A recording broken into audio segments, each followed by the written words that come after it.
Chairman PTI JIT के सामने पेशी के बाद रवाना। जेआईटी ने चेयरमैन पीटीआई से 9 मई वाकयात बारे सवालात किए। चेयरमैन पीटीआई को 9 मई वाकयात की वीडियोस भी दिखाई गईं। 8 मार्च और 9 मई को आज से ऑपरेट होने वाले रवाबित बारे शवाहिद दिखाए गए। चेयरमैन तहरीक इंसाफ के जवाबात और बयान तफ्तीशी रिकॉर्ड का हिस्सा बना लिए गए।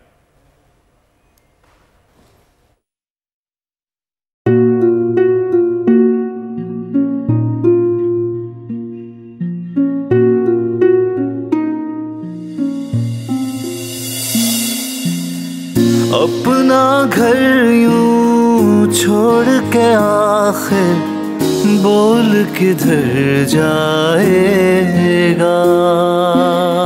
ये जो पड़ा है वक्त कड़ा है, वक्त गुजर जाएगा। अब जिंदगी फैसले की घड़ी, सारी मईशत के घर है खड़ी। करने पड़ेंगे कठिन फैसले, तुझ पे ये कैसी आन पड़ी।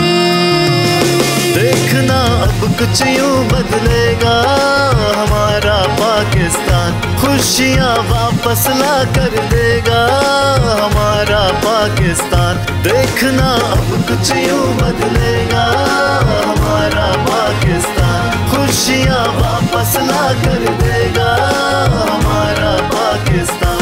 देखना अपनी पहचान के लिए बोल, पाकिस्तान के लिए बोल, हमारा पाकिस्तान मिशन मईशत।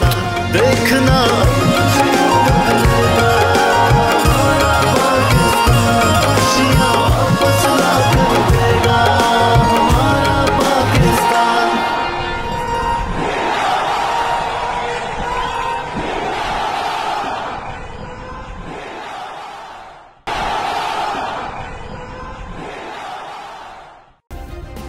सब्सक्राइब करें और बेल दबाएं ताकि कोई खबर रह न जाए।